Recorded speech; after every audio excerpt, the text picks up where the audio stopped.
और आइए सीधी तस्वीरें आपको हम दिखा रहे हैं। 75 रुपए का स्मारक सिक्का आज रिलीज करने जा रहे हैं प्रधानमंत्री नरेंद्र मोदी।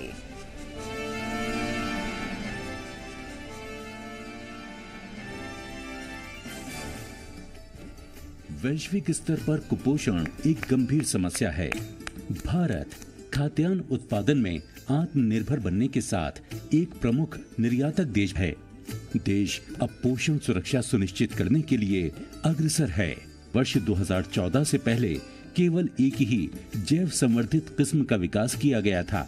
पिछले 6 वर्षों में प्रधानमंत्री श्री नरेंद्र मोदी जी के नेतृत्व में proper nutrition for prosperous nation के विजन पर बल देते हुए भारतीय कृषि अनुसंधान परिषद ने पोषण सुरक्षा हेतु अधिक उपज देने वाली 54 जैव संवर्धित किस्मों का विकास पारंपरिक प्रजनन विधियों द्वारा किया है। इस वर्ष 8 खाद्य फसलों की 17 नई जैव संवर्धित किस्मों का विकास किया गया है, जिनमें धान्य फसलों में अधिक जिंक वाली धान की 1, अधिक प्रोटीन जिंक व लौह तत्व वाली गेहूं की 5 तथा मक्का की अधिक लाइसीन व ट्रिप्टोफैन वाली 3 किस्में हैं।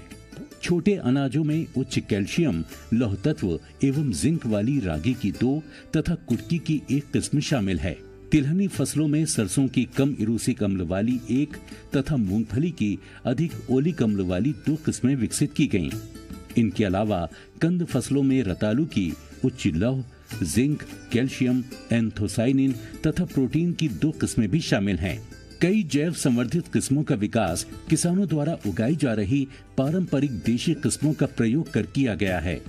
पोषक तत्वों की प्रचुर मात्रा होने के कारण ये किस्में सुपोषण सुनिश्चित करने में महत्वपूर्ण भूमिका निभाएंगी तथा रोजगार के अवसर सृजन करने में वरदान सिद्ध होंगी। आज खाद्य एवं कृषि संगठन की 75वीं वर्षगांठ के अवसर पर 17 नई जैव संवर्धित किस्मों को आदरणीय प्रधानमंत्री जी द्वारा देश को समर्पित किया जा रहा है।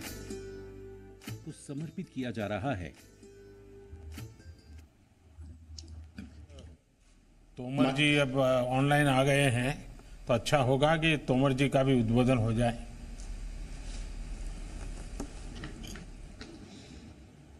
मैं माननीय कृषि मंत्री से अनुरोध करना चाहूंगा कि हम सबको संबोधन करें। माननीय कृषि मंत्री जी,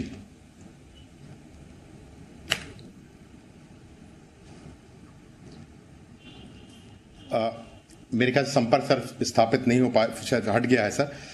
मेरा माननीय प्रधानमंत्री जी से अनुरोध है कि उनके आशीर्वचन से हमको अनुग्रहित करें।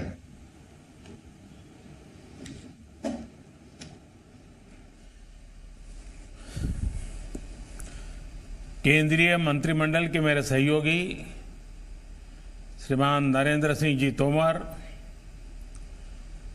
श्रीमती स्मृति ईरानी जी, भाई पुरुषोत्तम रूपाला जी, कैलाश चौधरी जी, श्रीमती देवाश्री चौधरी जी, फूड एंड एग्रीकल्चर ऑर्गेनाइजेशन के प्रतिनिधिगण, अन्य महानुभाव और मेरे प्यारे भाइयों और बहनों, वर्ल्ड फूड डे के अवसर पर आप सभी को बहुत बहुत शुभकामनाएं। दुनिया भर में जो लोग कुपोषण को दूर करने के लिए लगातार काम कर रहे हैं, मैं उन सभी को भी बहुत बहुत बधाई देता हूं।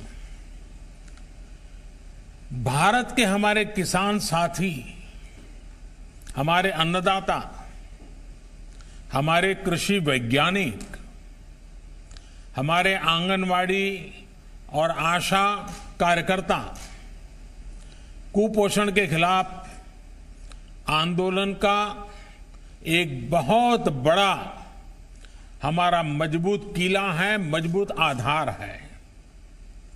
इन्होंने अपने परिश्रम से जहां भारत का अन्न भंडार भर रखा है, वहीं दूर सुदूर गरीब से गरीब तक पहुंचने में सरकार की बहुत मदद की है। इन सभी के प्रयासों से ही भारत कोरोना के इस संकट काल में भी कुपोषण के खिलाफ मजबूत लड़ाई लड़ रहा है। साथियों, आज फूड एंड एग्रीकल्चर ऑर्गेनाइजेशन के लिए भी एक महत्व का दिन है। आज इस महत्वपूर्ण संगठन के 75 वर्ष पूरे हुए हैं। इन वर्षों में भारत सहित पूरी दुनिया में एफएओ ने कृषि उत्पादन बढ़ाने, भूखमरी मिटाने और पोषण बढ़ाने में बहुत बड़ी भूमिका निभाई है। आज जो 75 रुपये का विशेष सिक्का जारी किया गया है, वो भारत की 130 करोड़ से अधिक जनता जनार्दन की तरफ से आपकी सेवा भावना का सम्मान है। एफएओ के वर्ल्ड फूड प्रोग्राम को इस वर्ष का नोबेल शांति पुरस्कार मिलना भी एक बहुत महत्वपूर्ण सीमा चिन्ह है और भारत को खुशी है कि इसमें भी भारत की साझेदारी और भारत का जुड़ाव बहुत ही ऐतिहासिक रहा है। हम सब जानते हैं डॉक्टर विनय रंजन सेन जब एफएओ के डायरेक्टर जनरल थे, तब उनके नेतृत्व में ही वर्ल्ड फूड प्रोग्राम शुरू किया गया था। डॉक्टर सेन ने अकाल और भूखमरी का दर्द बहुत करीब से महसूस किया था। पॉलिसी मेकर बनने के बाद उन्होंने जिस व्यापकता के साथ काम किया, वो आज भी पूरी दुनिया के काम आ रहा है। वो जो बीज बोया गया था, आज उसकी यात्रा नोबेल प्राइज तक पहुंची है।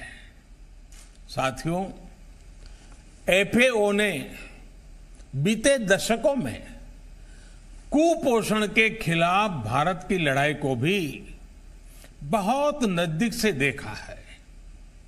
देश में अलग अलग स्तर पर कुछ विभागों द्वारा प्रयास हुए थे, लेकिन उनका दायरा या तो सीमित था या टुकड़ों में बिखरा पड़ा था।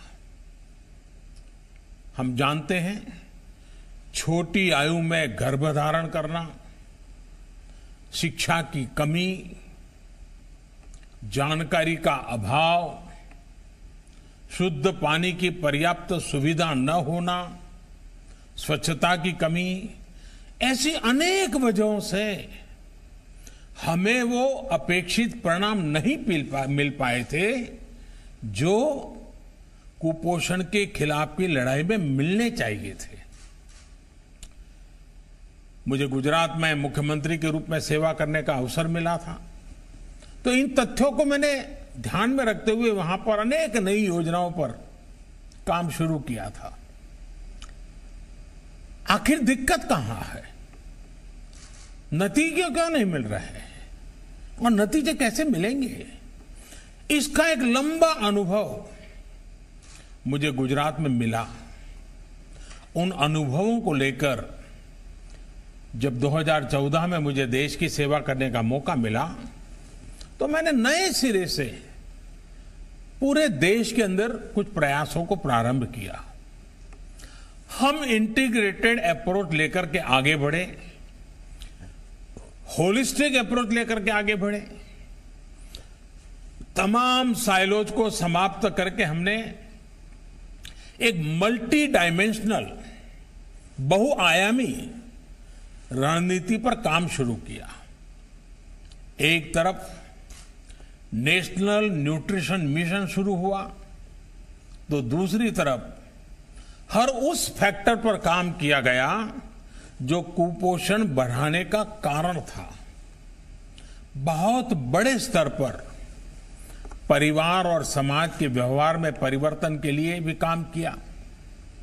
स्वच्छ भारत मिशन के तहत भारत में 11 करोड़ से ज्यादा शौचालय बने।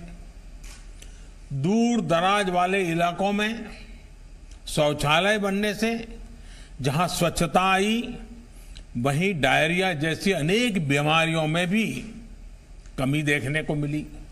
इसी तरह मिशन इंद्रधनुष के तहत गर्भवती माताओं और बच्चों के टीकाकरण का दायरा भी तेजी से बढ़ाया गया।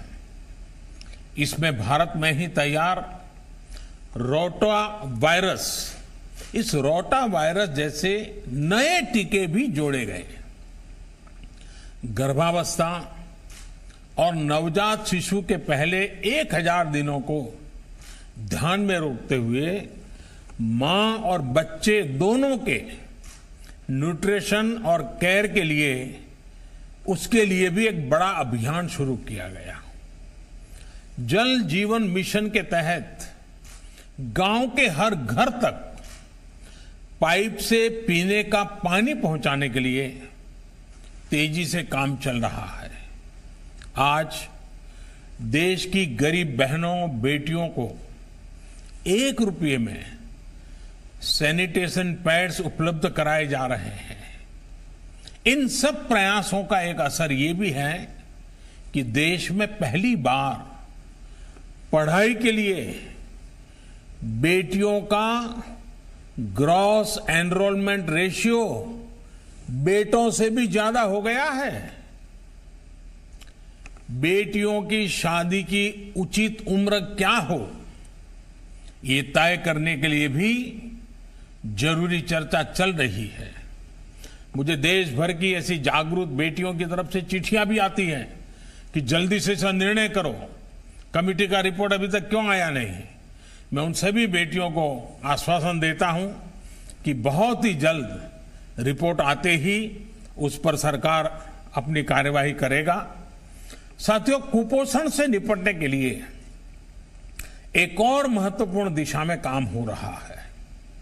अब देश में ऐसी फसलों को बढ़ावा दिया जा रहा है जिसमें पौष्टिक पदार्थ जैसे प्रोटीन, आयरन, जिंक इत्यादि ज्यादा होते हैं। मोटे अनाज, मिलेट्स जैसे रागी, ज्वार, बाजरा, कोडो, जोंगोरा, बार्ली, कोटकी, इन जैसे अनाज की पैदावार बढ़े, लोग अपने भोजन में इन्हें शामिल करें, इस और प्रयास बढ़ाए जा रहे हैं।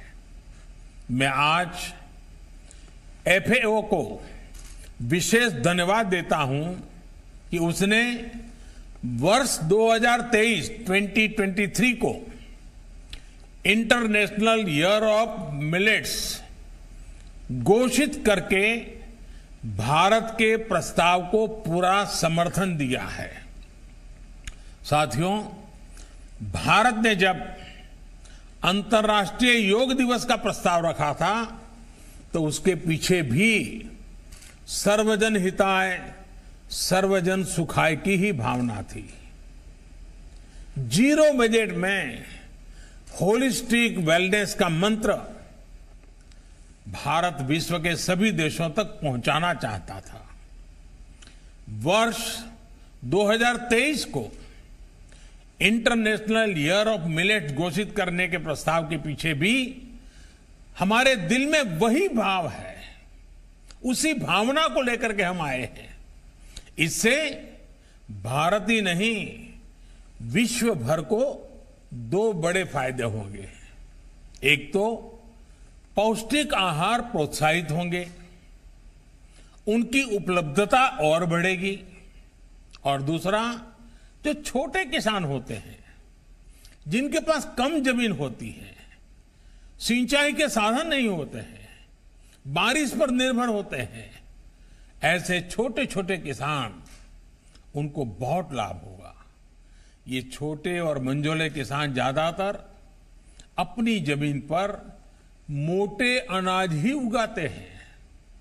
जहां पानी की दिक्कत है, जमीन इतनी उपजाऊ नहीं है, वहां भी ये मोटे अनाज की पैदावार किसानों को बहुत मदद करती है। यानी